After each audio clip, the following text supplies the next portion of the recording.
Yes, there are ceiling fan boxes designed specifically for installation on peak ceilings. These boxes are typically adjustable to accommodate different ceiling slopes and feature a mounting system that allows the fan to sit flush with the ceiling. The box is mounted to the joists of the ceiling. A telescoping arm extends from the box and attaches to the support bracket of the fan. The arm can be adjusted to set the angle of the fan, ensuring that it hangs straight and does not wobble. There are different types of boxes available. Firstly, there are adjustable slope boxes.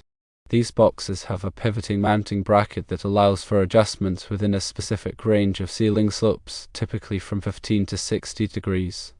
Secondly, there are slope adapters. These adapters fit between the box and the fan mount, providing additional adjustability to accommodate steeper slopes or irregular ceiling shapes. There are benefits to using these boxes. Firstly, it allows for the installation of ceiling fans in peak ceilings. Secondly, it prevents the fan from hanging crooked or wobbling. Thirdly, it enhances the aesthetics of the room by keeping the fan flush with the ceiling line. Ceiling fan boxes for peak ceilings are available from lighting manufacturers and home improvement stores.